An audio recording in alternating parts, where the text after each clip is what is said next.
Mga kasidyo, welcome muli sa akin channel, sa Antonio Adventure Attack and Survival. Sa araw na ito, meron tayong kausap na tao. Si Angel. Siya daw ay isang matinik na magkakawayan. Kaya yung aking bagong gulong, tetestingin niya. Kaya tayo ay umatak na. Ito nga pala, hey, hi ka muna. Yan, sa mga viewers natin. Ito yung aking bagong kaibigan dito. Yung aking itak, sabi niya ay manipis daw ang... Tingin ka rito para kitang kagwapuhan mo. Yan. Manipis daw ang subo. Yan. Ngayon dahil medyo gigil nga siya at manipis ang subo, ay itetesting daw niya sa kawayan. Dahil sabi niya pag tinesting ko raw sa kawayan ay mabibingaw. Alam niyo yung mabibingaw, isamin madideform yung talim. So ngayon sabi ko nga kay Angel pabiro, pag nabali at na-deform tayo, babalik-bag na lang namin sa ilog ang itak. Kaya sige Angel, umpisahan muna ang pag-attack. Ayan. Okay. Okay, ito na si Angel. Ito ay aming blade review.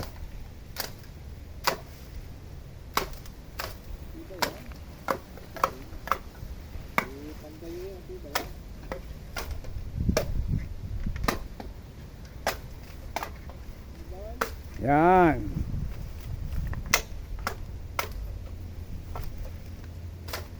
Ba, matinik talaga ito si Angel ha.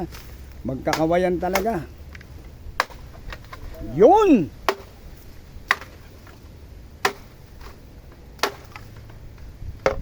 Yan. Sandali. Sabi ni Angel ay kanya daw gaget-getin ang kawayang ito. Ano Angel, kaya ba? Kaya! O sige, upakan mo na. Aba, yun. Yan, o. Yun. O, isa pa. Ayos, itaas mo nga yung mga pinaggagayat mong kawayan. Yan.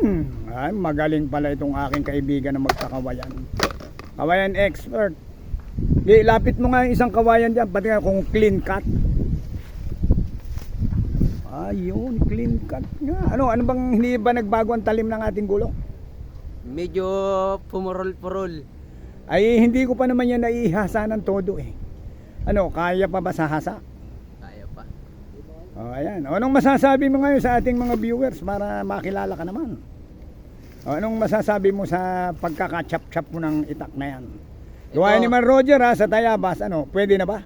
Pwede na, Mang Pwede Roger. nang ilaban ng sabayan yan?